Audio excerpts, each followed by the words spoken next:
সহজে রান্নার একটাই ঠিকানা কুকিং উইথ অঞ্জনে সবাইকে সুস্বাগতম। আজকে আমরা বানাবো সুস্বাদু ও পুষ্টিকর কনক সুজি হালুয়া। তো চলো শুরু করা যাক। কনক সুজি হালুয়া বানানোর জন্য বাজার থেকে জোনার নিয়ে এসেছি। এবার সেটাকে ছাড়িয়ে নিলাম। ছাড়িয়ে নেওয়ার পর এগুলির প্রত্যেকটা দানা আলাদা করে নিতে হবে। এগুলির দানা আলাদা করে নিয়ে এগুলিকে আমরা ভিজিয়ে দেব 1 থেকে 1.5 ঘন্টার জন্য, এবং ভিজিয়ে নেওয়ার পরে এগুলিকে আমরা মিক্সিতে বেটে নেব। এই হালুয়া বানানোর জন্য আরও প্রয়োজন হবে চিনেবাদাম, কাজু বাদাম এবং দুধ। প্রথমেই আমরা চিনেবাদামগুলিকে রোস্ট করে নেব। হ্যাঁ, এগুলিকে কিন্তু অল্প আঁচে রোস্ট করতে হবে। তাই অল্প আঁচে রোস্ট করে নেওয়ার কারণ একটাই, আমরা এই চিনেবাদামের গুঁড়ো করব। খুব গুঁড়ো বলতে খুব ডাস নয়, একটু মাঝারি পরিমাণে, যার কারণে আমরা চিনেবাদামগুলোকে রোস্ট করে নিচ্ছি। এইভাবেই যখন চিনেবাদামগুলি রোস্ট হয়ে যাবে, সেই রোস্ট হওয়া চিনেবাদামগুলোকে প্রথমে একটা থালায় তুলে রাখবো। এরপর আমরা ওই কড়াইতেই কাজু বাদামগুলোকে কিছুটা পরিমাণ রোস্ট করে নেব, কারণ এগুলির হালকা বাদামি রং আসবে। তখন আমরা যখনই দেখতে পাবো হয়ে গেছে, গ্যাসটিকে বন্ধ করে নেব। গ্যাসটি বন্ধ করে নেওয়ার পর আমরা চিনেবাদামগুলিকে গুঁড়ো করে নেব।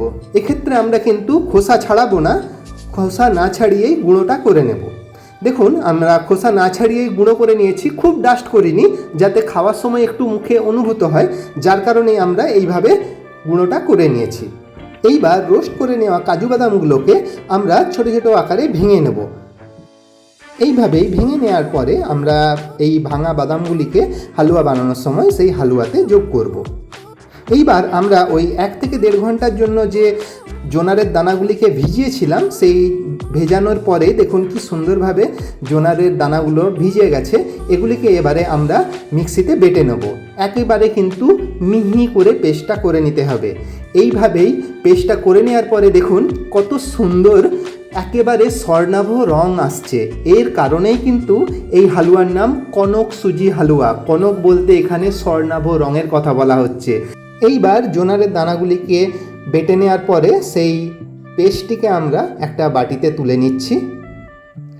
এরপর এই পদ্ধতিতে যেগুলো আমাদের প্রয়োজন হবে, এই জোনারের দানার বাটা, সুজি, দুধ তো আগে থেকেই নেওয়া রয়েছে, আর কিছুটা পরিমাণ চিনি। যারা চিনি ব্যবহার করতে চান না তারা কিন্তু খেজুরের পেস্ট ব্যবহার করতে পারেন। এইবার ওই চিনিটিকে আমরা কিছুটা পরিমাণ জলের মধ্যে গুলিয়ে নেব। এতে কি হয়, গ্যাসও কম খরচ হয় আর রান্নাও তাড়াতাড়ি তৈরি হয়ে যায়। এইভাবে মিশিয়ে নেওয়ার পরে আমরা হালুয়া তৈরি করব। প্রথমে আমি একটি কড়াইকে হাই ফ্লেমে কিছুক্ষণ গরম করে নিয়েছি। এইবার ফ্লেমটিকে কমিয়ে নিয়ে এর মধ্যে সুজি দিয়ে দেব। সুজিগুলিকে রোস্ট করে যাব ততক্ষণ পর্যন্ত যতক্ষণ না এগুলি হালকা বাদামি রঙের হচ্ছে। ততক্ষণ আমরা এগুলিকে অল্প আঁচে, এক্ষেত্রে কিন্তু আঁচ বাড়ালে চলবে না, আঁচ বাড়ালে কিন্তু সুজির দানাগুলি খুবভাবে খারাপ হয়ে যাবে। যার কারণেই আমরা মাঝে মধ্যে প্রয়োজন হলে বাড়াতে পারি ঠিকই, কিন্তু বেশিরভাগ সময় আমরা এগুলিকে অল্প আঁচেই এইভাবে রোস্ট করে নেব। এই হালুয়াতে প্রয়োজন হবে এলাচ, তাই আমি 2টি এলাচকে ফাটিয়ে নিয়ে একটি পাত্রে নিয়ে নিয়েছি। এইবার সুজিটিকে এইভাবেই আরও বেশ কিছুক্ষণ নাড়তে হবে যতক্ষণ না এর মধ্যে বাদামি রং আসছে। এইবার যে আমরা জোনারের দানার পেস্টটি বানিয়ে নিয়েছিলাম সেটিকে এই সুজির সাথে নিয়ে নিলাম। এইটিকেও কিন্তু সুজির সাথে মিশিয়ে ভালোভাবে রোস্ট করে নিতে হবে যতক্ষণ না এর মধ্যে থেকে একটা সুগন্ধ আসছে। অবশ্যই এক্ষেত্রে মনে রাখতে হবে যাতে এগুলি দলা না পাকিয়ে যায়। প্রয়োজন হলে বড় বড় যে ডেলাগুলি তৈরি হচ্ছে সেগুলিকে হাতার সাহায্যে ছোটো ছোটো ছোটো ছোটো করে গুঁড়ো করে দিতে হবে, কারণ এটি সুজির সাথে যত ভালোভাবে মিশবে এবং যত ভালোভাবে রোস্ট হবে তত সুন্দর সুগন্ধ আসবে এবং ততই কিন্তু ভালো তৈরি হবে কনক সুজির হালুয়া। এইবার মাঝে মধ্যে প্রয়োজন অনুযায়ী কিন্তু ফ্লেমটিকে বাড়ানো বা কমানো যেতে পারে। এইভাবে ততক্ষণ রোস্ট করতে হবে যতক্ষণ না এর মধ্যে থেকে সুন্দর সুগন্ধ আসছে। দেখুন খুব ভালোভাবেই এটি রোস্ট হয়ে গেছে। এইবার আমরা যে চিনি এবং জলের মিশ্রণটি করিয়েছিলাম, সেই চিনি এবং জলের মিশ্রণটিকে আমরা মিশ্রণের মধ্যে যোগ করব। চিনির দ্রবণটিকে মিশ্রণের মধ্যে যোগ করে নেওয়ার পর আমরা আঁচ কমিয়ে নিয়ে এটিকে ভালোভাবে নেড়ে নেব এবং এই পদ্ধতি চলাকালীন প্রয়োজন মতন আঁচ কমানো বাড়ানো যেতে পারে এবং এর সাথে প্রয়োজন মতন কিন্তু জলও যোগ করতে হবে, কারণ যতক্ষণ না হালুয়াটি প্রস্তুত হচ্ছে ততক্ষণ প্রয়োজন মতন জল দিতে হবে, না হলে কিন্তু হালুয়াটি কড়াইয়ের নিচের দিকে লেগে যাবে। তাই আমি প্রয়োজন মতন জল মিশিয়ে নিলাম। এইবার দুধ মেশাতে হবে, তাই জন্য প্রথমে অল্প পরিমাণ দুধ মেশালাম। দুধটি মেশানোর সাথে সাথেই মিশ্রণটিকে আমরা ভালোভাবে ঘেঁটে নিলাম। এরপর আমরা যে বাকি পরিমাণ দুধ রয়েছে সেটিকেও এই মিশ্রণের মধ্যে মিশিয়ে নেব। বাকি যে দুধটি ছিল সেটিকে এই মিশ্রণের মধ্যে মিশিয়ে নিলাম। এইবার আমরা এটিকে ভালোভাবে নেড়ে নেব। এইভাবেই হালুয়া প্রস্তুতকালীন আমরা মিশ্রণটিকে ননস্টপ কিন্তু নাড়তে থাকব এবং সময়ে সময়ে প্রয়োজন মতন জল মেশাতে থাকব যতক্ষণ না এটি প্রস্তুত হচ্ছে।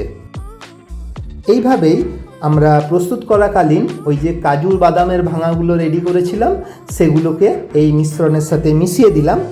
এইবার এই মিশ্রণটিকে আবার পুনরায় কিন্তু এইভাবে আমরা ভালোভাবে ঘেঁটে নেব। ঘাটানো কোনোভাবেই বন্ধ করা চলবে না। দুটো যে এলাচ ফাটিয়ে রেখেছিলাম সেগুলোকেও মিশ্রণের মধ্যে দিয়ে দিলাম। ঠিক মিশ্রণের প্রথমে দেওয়া চলবে না, হালুয়াটি প্রস্তুত হওয়া যখন প্রায় 70% কমপ্লিট হয়ে আসবে সেই সময় এলাচটিকে দিতে হবে। এইবার আমরা যে বলেছিলাম মাঝে মধ্যে প্রয়োজন অনুযায়ী জল যোগ করব, সেই জল যোগ করে কিন্তু মিশ্রণটিকে এইভাবে নাড়তে থাকব। এইবার আমরা যে চিনে বাদামের গুঁড়োটি প্রস্তুত করেছিলাম, অবশ্যই খোসা সমেত, কারণ ওই যে বলেছি পুষ্টিকর, খোসার মধ্যে কিন্তু অনেক পুষ্টিগুণ লুকিয়ে থাকে। আমরা আজকাল কিন্তু ফ্যাশনেবল হওয়ার কারণে সেই খোসাগুলিকেই ছাড়িয়ে ফেলে দিই। তাই সেই গুঁড়োটিকে আমরা 4 টেবিল চামচ পরিমাণ যোগ করলাম এবং যোগ করে নিয়ে আবার পুনরায় এরকম ভালোভাবে কিন্তু নাড়িয়ে নেব মিশ্রণটিকে। এইভাবেই আমরা মিশ্রণটিকে ভালোভাবে ঘেঁটে নেব যতক্ষণ না এটি কড়াইয়ের গা ছেড়ে যাচ্ছে, অর্থাৎ গা ছেড়ে যাওয়া মানে এটি প্রস্তুত হয়ে গেছে। প্রায় প্রস্তুত হয়ে এসেছে আমাদের কনক সুজির হালুয়া। তাই দেখুন এটিকে আর কিছুক্ষণ আমরা অল্প আঁচে এইভাবে নেড়ে নিয়ে কিন্তু আমরা ফাইনালি প্রস্তুত করে নেব আমাদের কনক সুজির হালুয়া। যখনই দেখব এটি প্রায় হয়ে এসেছে এবং হওয়ার সাথে সাথেই আমরা গ্যাসটিকে বন্ধ করে নেব এবং গরম অবস্থাতেই এই হালুয়াটিকে একটি বড় থালাতে আমরা স্থানান্তর করে নেব। দেখুন আমি পুরো পরিমাণ হালুয়াটিকেই থালাতে স্থানান্তর করে নিচ্ছি। এইভাবে থালাতে পুরোটি স্থানান্তর করে নেওয়ার পরে গরম থাকাকালীনই ওই হাতাটি দিয়ে আমরা ভালোভাবে পুরো থালা জুড়ে এটিকে মিলে দেব, কারণ এটি যত ভালো সমানভাবে ছড়িয়ে যাবে তত আমাদের ভালোভাবে বরফিগুলো কাটতে সুবিধা হবে।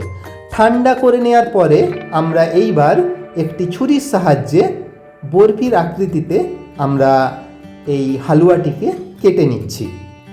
এইভাবেই আমরা বরফির আকৃতিতে কেটে নেওয়ার পরেই আমরা অন্য একটি থালা বা প্লেটের মধ্যে সেই প্রতিটি হালুয়াকে আলাদা আলাদাভাবে সাজিয়ে নেব। ফাইনালি প্রস্তুত হয়ে গেল পুষ্টিকর এবং সুস্বাদু কনক সুজির হালুয়া। সবাইকে বলবো বাড়িতে অবশ্যই বানান এবং খান মন ভরে এই সুস্বাদু এবং পুষ্টিকর খাবারটি। ভিডিওটি ভালো লাগলে লাইক, শেয়ার আর হ্যাঁ, চ্যানেলটা সাবস্ক্রাইব করতে ভুলবেন না যেন।